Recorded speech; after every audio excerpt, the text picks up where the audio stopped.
Recording in progress. Okay, recording in progress. Isn't that good to know that all of this is being recorded? Everything you do, every thought you think, is being recorded. And one day you're going to need to look back on all of it and say, what was I thinking? What in the world was in my mind when I thought about all of that? Well, today is going to be a day and an opportunity to release all of those ideas. Really, every day is that, but today we're going to come at it from a very different, I think, unique angle. So, Vicky is still with her family. She will be back with us tomorrow, I believe, but Penny Honey is here, and you are here. That's all that really counts. So I want to begin today by reading something from a really lovely book I've been reading. The book is called Miracle of Love. It's written by Ram Dass, well, not written by him, but edited mainly by him. It's stories about his guru, Nimkarli Baba, the Indian saint that he met when he went to India after being fired from Harvard and engage in all of his LSD experiences and experiments. And then he goes to India and meets this amazing teacher that changes his whole world and the world of many other people. So when he put this book together, it was basically people telling stories of their encounters with Nimkarli Baba. And some of them are very ordinary but beautiful, and some of them are really interesting, very extraordinary. And there was one that I read yesterday that I wanted to share with you. So, I put up my Kindle, and here it is. My wife had met Maharaji and had come to get me in America and bring me back to meet him. When we first went to see Maharaji, I was put off by what I saw. All these crazy Westerners wearing white clothes and hanging around this fat old man in a blanket. More than anything else, I hated seeing Westerners touch his feet. On my first day, he totally ignored me. But after the second, third, fourth, fifth, sixth, and seventh, Carolyn, you are unmuted. Make sure you all stay muted now, otherwise I'm going to call you out. All right. But after the second, third, fourth, fifth, sixth, and seventh day, during which he also ignored me, I began to grow very upset. I felt no love for him. In fact, I felt nothing. I decided that my wife had been captured by some crazy cult. By the end of the week, I was ready to leave. We were staying at the hotel up in Naitlan, and on the 8th day, I told my wife that I wasn't feeling well. I spent the day walking around the lake, thinking that if my wife was so involved in something that was clearly not for me, it must mean that our marriage was at an end. I looked at the flowers, the mountains, and the reflections on the lake, but nothing could dispel my depression. And then I did something that I had never really done in my adult life. I prayed. I asked God, what am I doing here? Who is this man? These people are all crazy. I don't belong here. Just then I remembered the phrase, had ye but faith, ye would not need miracles. Okay, God, I don't have any faith. Send me a miracle. Okay, let's see what happens. I kept looking for a rainbow, but nothing happened, so I decided to leave the next day. The next morning, we took a taxi down to Karanchi. I'm not sure how to say the words, to the temple to say goodbye. Although I didn't like Maharaji, I thought I'd just be very honest and have it out with him.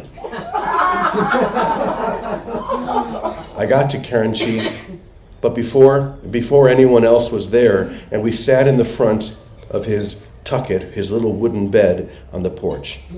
Maharaji had not come out yet from inside the room, and there was some fruit on the tucket, and one of the apples had fallen on the ground. So I bent over to pick it up. Just then, Maharaji came out of his room and stepped on my hand, pinned me to the ground. So there I was on my knees touching his foot. In that position that I so detested. How ludicrous. He looked down at me and asked, "Where were you yesterday?" Then he asked, "Were you at the lake?" And he said the word lake in English. Then when he said the word lake to me, I began to get this strange feeling at the base of my spine, and my whole body tingled. I felt very strange. He asked me, "What were you doing at the lake?" I began to feel very tight. Then he asked, "Were you horseback riding?" "No." "Were you boating?" "No." "Were you swimming?" "No." Then he leaned over and spoke very quietly into my ear. "Were you talking to God? Did you ask for something?" When he did that, I fell apart and started crying like a baby. He pulled me over and started pulling my beard and repeating over and over, "Did you ask for something? Did you ask for something?" That really felt like my initiation. By then others had arrived, and they were all around me, caressing me, and I realized then that almost everyone there had gone through some experience like that. A trivial question, such as, "Were you at the lake yesterday?" which had no meaning to anyone else, shattered my perception of reality. It was clear to me that Maharaji saw right through all of the illusions. He knew everything. By the way, the next thing he said to me was, "Will you write a book?" That was my welcome. And after that, I just wanted to rub his feet. Isn't that a beautiful story? So having heard that story, I have a question for you. We're going to ask a trivial question as well, just like Maharaji asked a trivial question. Here's yours. What did you expect when coming here? Did you expect some old man sitting in on a tucket eating fruit with a blanket wrapped around him like in India? Did you expect some guru type figure who was going to tell you the secrets of life? Or did you expect someone exactly like you, or maybe even lower than you? Or what did you expect when first coming to Namaste Village, or for all of you online, the first time that you began to watch these sessions? What did you expect? Here's what I promise you. None of those are true. None of them.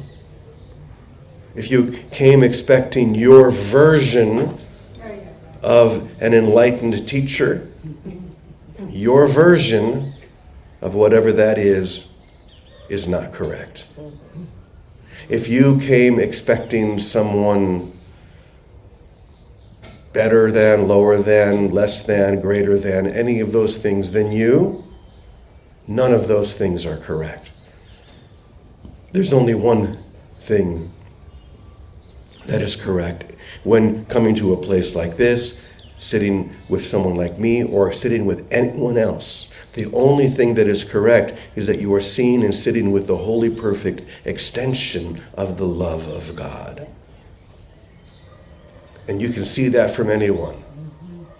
Now, it's true, when you go to India, there's very different culture that is built around people like Nim Kurli Baba, who have many gifts, have broken through the veil. And I think there's a secret part of all of us that would like to sit at the feet and touch the feet of someone like that. I'm surprised that no one has tried to touch my feet.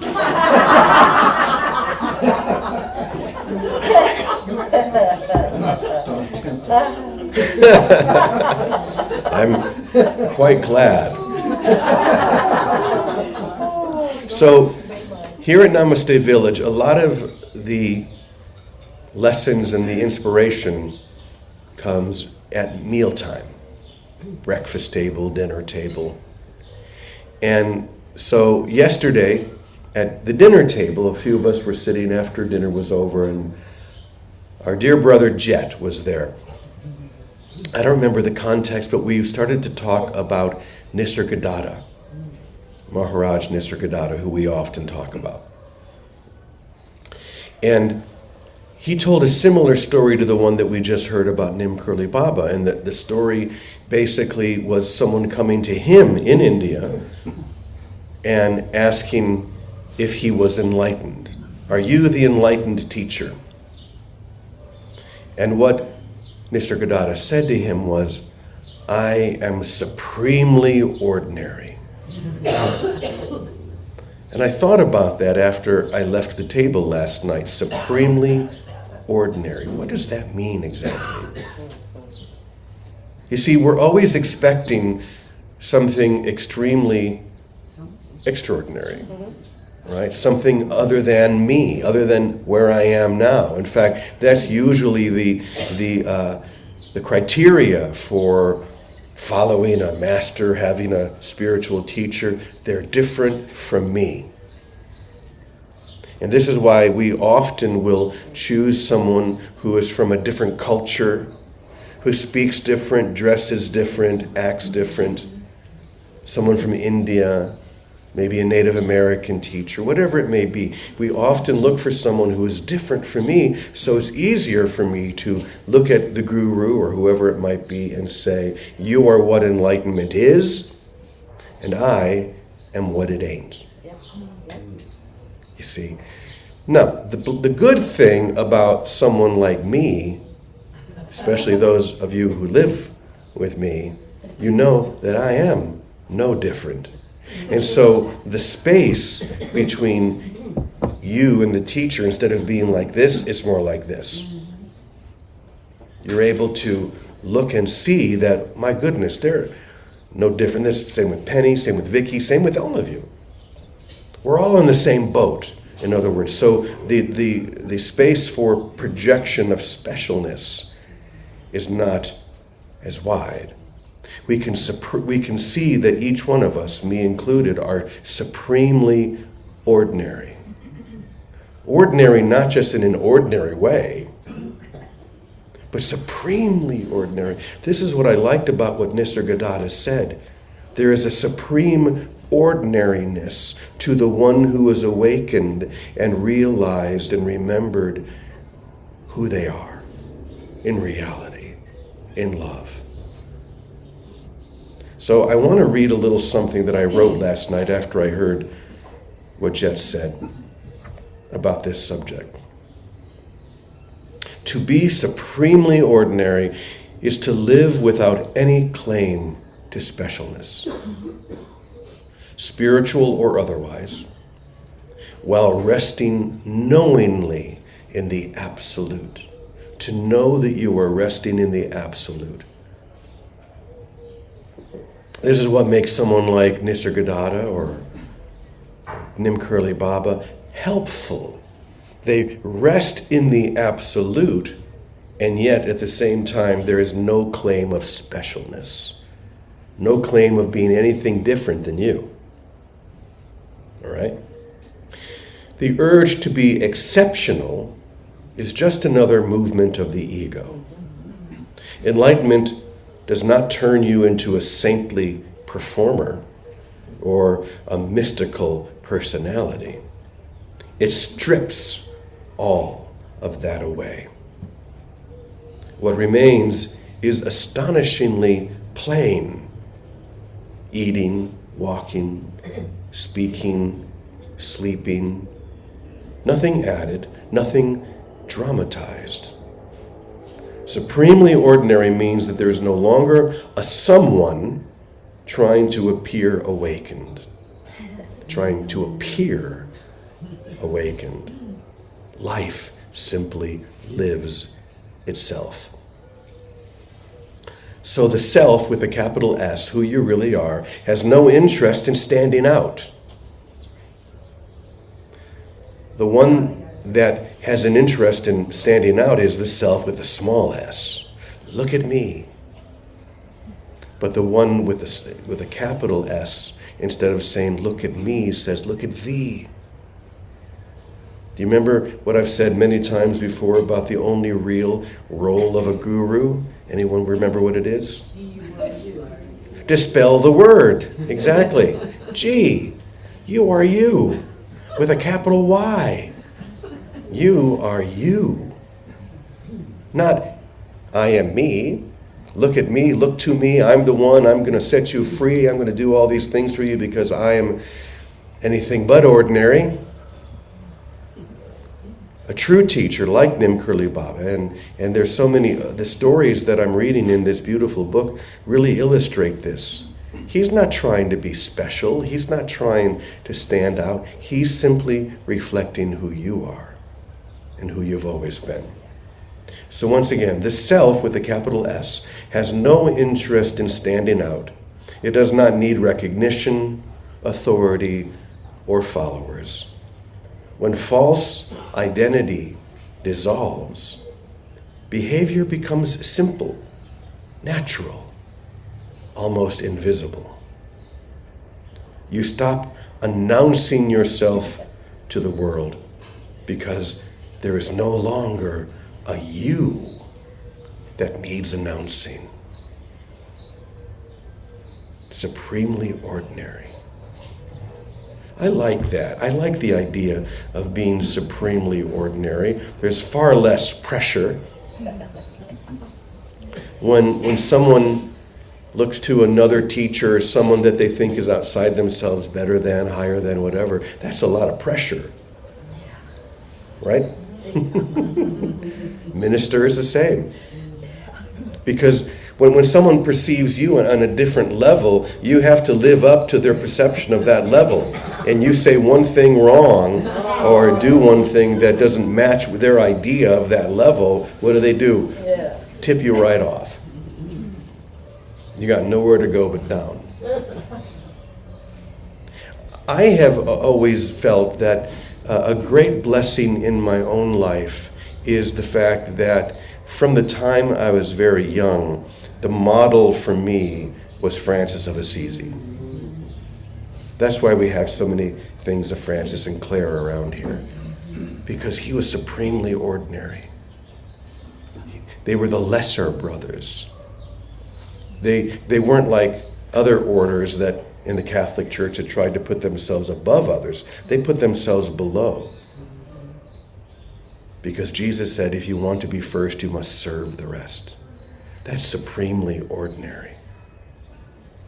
So that's my suggestion, to find how you are not just ordinary, because you don't want to just stop there. You want to be supremely ordinary, awakened to the divinity within you, but in a way that is no different than anyone else. That's what it means to be supremely ordinary. So Penny, I don't know, I'm curious to see where you take this, so take it from here.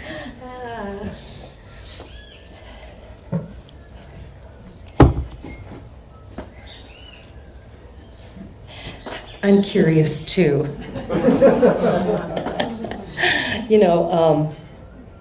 Yeah. Supremely ordinary. I think I got it nailed. I'm pretty ordinary. I don't know about that supremely thing though, because it feels almost like an oxymoron, doesn't it? Jumbo shrimp, supremely ordinary, that thing again. Only one thing, the wholly perfect extension. of the divine expression. All the masters, only one thing. Perfect extension of the divine expression. Don't you get it? That's you. Don't you get it? That's all any other guru, teacher, model in the world has ever said. It's you. Sometimes that feels a little heavy. Sometimes that feels a little much. Sometimes that feels like I need to elevate myself in order to hold all of that, right? And then we come back with our realize. And we see that there's nothing to hold that we've never been, because this is all we are. We are that divine expression. See, Brother Lawrence said, carry water, chop wood. Carry water, chop wood. Edwin Gaines, a Unity teacher, says, enlightened even when you're taking out the kitty litter. Enlightened when you recognize what you might judge as a shortcoming of yourself and of anyone else.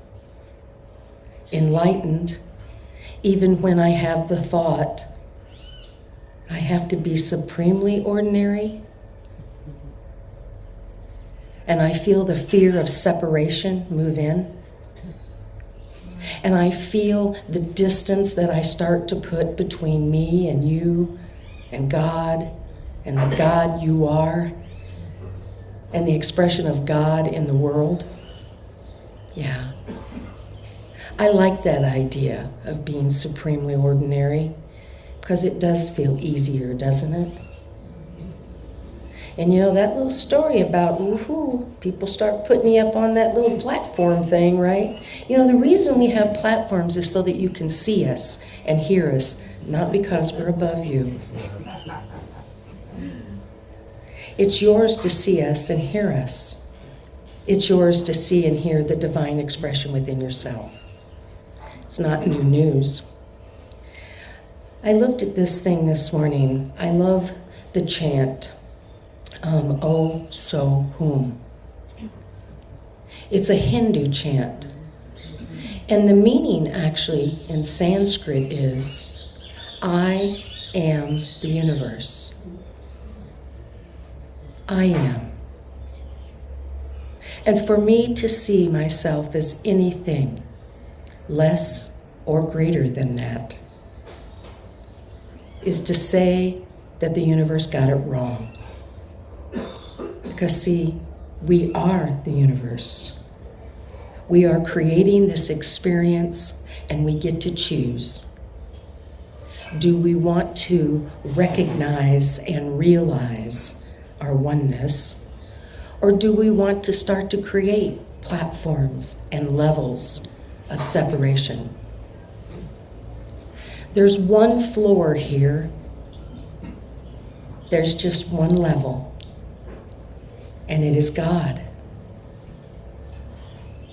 It is only when we forget that we think we've stepped out of the right room. It is only when we forget that we are not the universe, only when we think that thought, we are not the universe, that's when we notice the differences. That's when we start to create separation. And this is when we start to see the pain and the sorrow and the things that make our hearts hurt. You are the same as I. Om is the sound of the universe. Om So Hum. I am the universe. I am part of it. I am connected. Hold that thought for just a moment.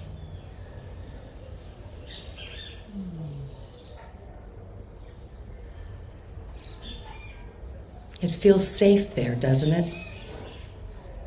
It feels warm and connected there. This is how we heal. When we step off of our platforms and remember there is only one floor, and it is God, grounded and the base from which we all have derived. We are the universe. We are the voice. We are the hands and we are the feet. We are the universe. Take a deep breath around that. And it's not near as scary when you remember that you are one with all in that. See, you're not standing solo. You're not on some platform somewhere. You're not lost somewhere on a mountaintop. You are right here in it, connected as one. We are the universe, and this is how we will heal. This is when we will remember the totality and the knowing of the infinite. See, you are the universe. I am the universe. Say that with me. I am the universe. And I welcome with humble gratitude this gift. Thank you.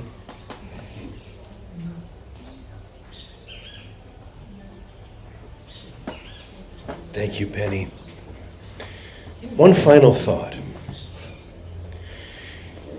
Your enlightenment is not a future event. It's not something that's going to happen someday in some way. It's happening right now. Enlightenment simply means that you are filled with light. And I promise you that's true right now. Now, the difference is that we often choose to wear all sorts of costumes and masks and different things that block the radiance of that light, but that doesn't change the fact that you are filled with light simply because of who you are.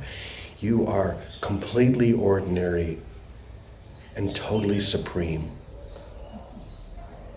So, all we're doing now is wholly and fully acknowledging that by giving it away, by seeing it in everyone else. So yes, you, the great teachers and gurus of India and everywhere else, we are all supremely ordinary. So just drink that in. Welcome that. And to that we say, Amen, Amen, Amen, e punto. Many blessings. Have an amazing day. See you. Oh, tomorrow, Vicki will be back. Penny's going to do like a wrap-up of the week. I'm going to take a little break tomorrow, so I'll just leave it to Vicki and Penny, and I'll see you on Monday. The rest, we'll see you tomorrow. Namaste.